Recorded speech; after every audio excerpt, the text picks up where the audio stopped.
बाबा बाबा श्रीनाथ केसरी फॉर्च्युनर मैदानाला गर्दी बघा कसली झाल्या एकदम खतरनाक तुफान गर्दी झालती। डबल महाराष्ट्र केसरी पैलवान चंद्रहारदादा पाटील आयोजित श्रीनाथ केसरी फॉर्च्युनर गाडी बक्षीस भव्य बैलगाडी शर्यती बघायला मी आज आलतो। मैदानावर एका बाजूला आरत परत बैलगाडी शर्यतीच्या गट सुटायला चालू झालत्या। साई क्रेन सांगली यांचं टोटल 10 क्रेन या ठिकाणी होतं। एकदम खतरनाक काम आहे यांचं। आणि इकडे दुसऱ्या बाजूला पट्टा पद्धत भव्य बैलगाडी शर्यत चालू होतं। राऊंड क्षेत्रातलं आजपर्यंत सगळ्यात मोठं मैदान या ठिकाणी भरलेलं। आता ही एवढी गर्दी का झाली माहितीये काय? फक्त या 2 हिंद केसरी वाघांना बघण्यासाठी। मग दुपारचं 3 वाजलं आणि आपल्या महाराष्ट्राचे उपमुख्यमंत्री माननीय श्री एकनाथ शिंदे साहेबांचं जल्लोष मध्ये आगमन झालं।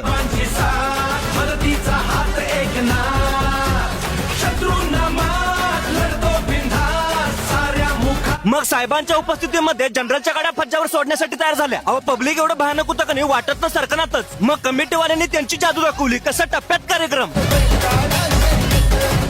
पब्लिक एवढ्या कंट्रोलच्या बाहेर होतं का नाही। पब्लिक मुळे 5-6 गाड्यांच्या खोळंब्या झाल्याच। एक त्या गाडी मालकांना माहित असते प्रवेश फी आणि किती कष्ट त्यामागे घेतलेले असतात। आता लाखो पब्लिकच्या मनात एकच दुख फॉर्च्युनर गाडीचा मानकरी कोण होणार? आल्या बघा गाड्या। पहिला नंबर हेलिकॉप्टर पाहिजे आणि ब्रेक फेल पाहिजे। दुसरा नंबर जंगम साहेब हरण्या विजू सराटी आणि तिसरा बुलेट छबे आणि सांगोला राजा। मग फायनली फॉर्च्युनर गाडीचा मानकरी ठरला हेलिकॉप्टर पाहिजे आणि ब्रेक फेल पाहिजे। मग पब्लिक असेच मैदानचे व्हिडिओ बघण्यासाठी आपल्या टप्प्यात कार्यक्रम पेजला आता लगेच फॉलो करा।